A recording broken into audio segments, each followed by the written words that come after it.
Muy buenos días, o buenas tardes, o muy buenas noches, según el momento en que nos acompañen, estimados oyentes, a la escucha de estos programas Voces con el Pueblo. Les damos la más cordial bienvenida a este espacio de reflexión desde la fe, donde buscamos mirar la realidad con los ojos del Evangelio y con el corazón de Dios.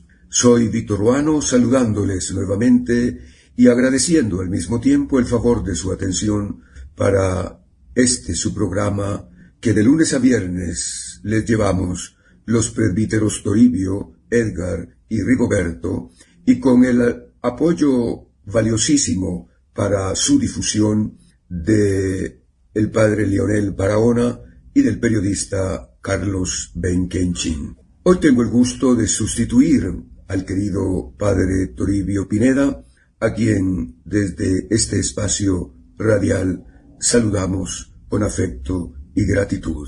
Dado que desde la semana pasada se encuentra en nuestro país el secretario de Estado del Vaticano, el cardenal Pietro Parolin, con motivo de conmemorar los 90 años de relaciones diplomáticas entre la Santa Sede y el Estado guatemalteco, también para celebrar los 400 años del nacimiento del santo hermano Pedro, dos acontecimientos muy importantes en la historia de nuestro país, de los cuales ya nos ha hablado el padre Rigoberto Pérez Garrido la semana pasada, y ayer nos compartió la homilía en la Santa Misa celebrada en la Catedral Metropolitana de Guatemala y que fuera pronunciada por el cardenal Parolin. Hoy queremos invitarles a detenernos unos minutos para pensar en un acontecimiento que a primera vista podría parecer solamente protocolario, pero que en realidad nos plantea profundas preguntas sobre nuestra historia, nuestra fe y nuestro compromiso con la dignidad humana. Este año se cumplen 90 años de relaciones diplomáticas entre Guatemala y la Santa Sede, iniciadas en 1936. 90 años, 9 décadas de encuentros oficiales, visitas, acuerdos, diálogo institucional y presencia permanente del representante del Papa en nuestro país. Sin duda, es una fecha importante, pero la pregunta que queremos hacernos hoy en este programa no es cuánto tiempo han durado estas relaciones. La pregunta verdaderamente importante es otra. ¿Qué han significado estos 90 años para los pobres? ¿Qué han significado para las víctimas? ¿Qué han significado para quienes han sufrido la violencia, la injusticia y la impunidad? Muchas veces impulsada desde las mismas entrañas del Estado. Porque las fechas tienen sentido solamente cuando iluminan la vida de las personas. De lo contrario, terminan siendo simples ceremonias. Y el Evangelio, estimados oyentes, nunca celebra únicamente el paso del tiempo. El Evangelio celebra la fidelidad a la verdad, celebra la defensa de la vida, celebra la capacidad de permanecer junto a quienes sufren. Por eso, cuando una nación recuerda su historia, también debe preguntarse si ha permanecido fiel a la justicia. Y esa pregunta también alcanza a la Iglesia. La Santa Sede mantiene relaciones diplomáticas con muchos países del mundo, pero su diplomacia posee una característica única. No busca conquistar territorios, no dispone de ejércitos, no pretende aumentar su poderío económico. Su misión consiste en algo más profundo: recordarle permanentemente a la humanidad que ninguna razón política puede colocarse por encima de la dignidad de la persona humana y la dignidad de los pueblos. Esa ha sido, durante décadas, una de las mayores contribuciones de la diplomacia pontificia. Recordar que la paz solamente puede construirse sobre 4 pilares inseparables: la verdad, la justicia, la libertad y la solidaridad. Sin embargo, precisamente porque la Iglesia anuncia esos valores, también acepta estar examinada por la historia, porque las instituciones no solamente son juzgadas por lo que dicen, también son juzgadas por sus silencios. La historia siempre termina preguntando ¿con quién caminaron cuando los pueblos sufrían? ¿Dónde estuvieron cuando la dignidad humana y la dignidad de los pueblos, particularmente de los pueblos indígenas y campesinos en este país, era pisoteada? Y en Guatemala, esa pregunta adquiere una enorme profundidad.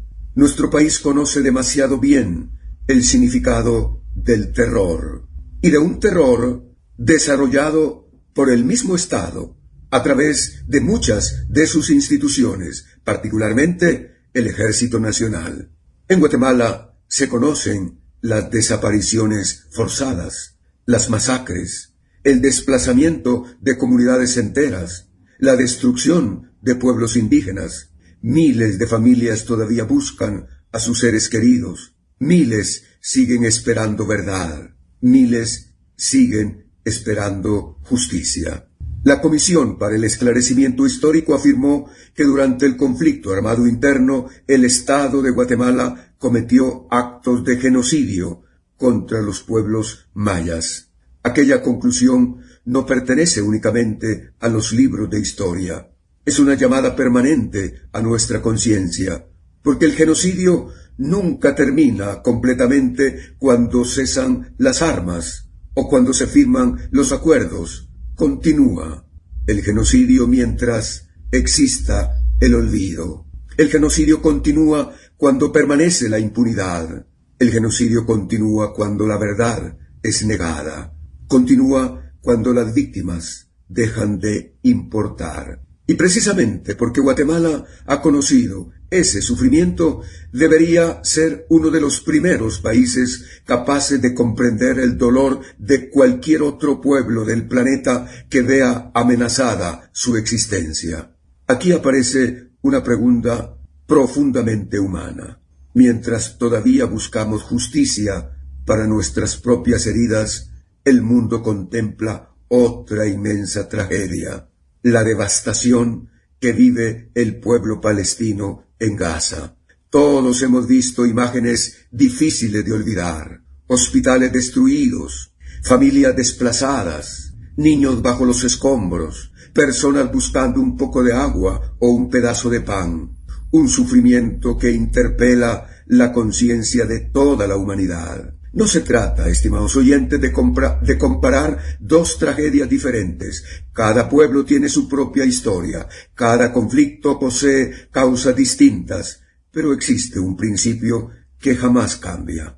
Ninguna razón de Estado puede justificar la destrucción sistemática de la vida humana. Para un cristiano, esa convicción no nace únicamente del derecho internacional. Nace del Evangelio.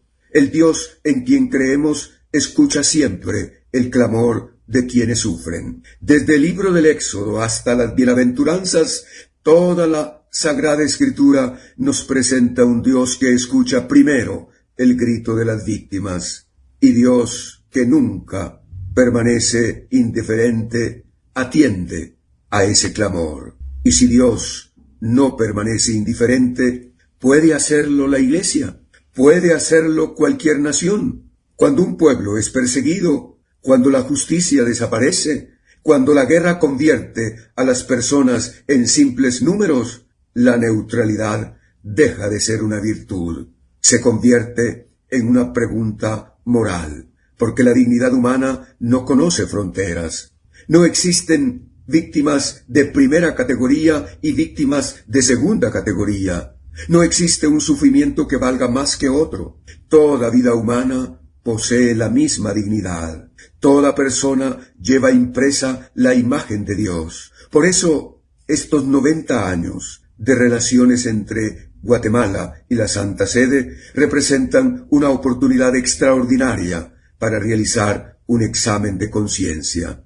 No solamente para la Iglesia, también para el Estado, también para cada uno de nosotros, porque la credibilidad moral de una nación no depende únicamente de sus acuerdos diplomáticos, depende de la manera en que trata a sus ciudadanos, depende de su compromiso con la verdad, depende de su capacidad para proteger a los más vulnerables, a los más empobrecidos. Y la credibilidad de la Iglesia tampoco depende solamente de su presencia internacional. Depende sobre todo de su fidelidad al Evangelio. Al terminar esta primera reflexión, quisiera dejarles una pregunta para meditar hasta el viernes, cuando tenga el gusto de presentarles la segunda reflexión sobre estas efemérides que se conmemoran actualmente en el país con la presencia del secretario de Estado, el cardenal Parolin. Cuando vemos el sufrimiento de otros pueblos, cuando escuchamos el clamor de quienes buscan justicia, cuando conocemos historias de dolor, persecución o violencia, ¿permanecemos indiferentes? ¿O dejamos que ese sufrimiento toque nuestro corazón? Porque quizá la primera forma de construir la paz consiste precisamente en no acostumbrarnos nunca al dolor ajeno. Que el Señor nos conceda un corazón capaz de escuchar el clamor de las víctimas, una conciencia siempre abierta a la verdad y una fe que se traduzca en gestos concretos de justicia, solidaridad y esperanza. Muchas gracias, estimados oyentes, por habernos acompañado en el programa de hoy. Que Dios los bendiga abundantemente y que la paz de Cristo permanezca siempre en sus hogares.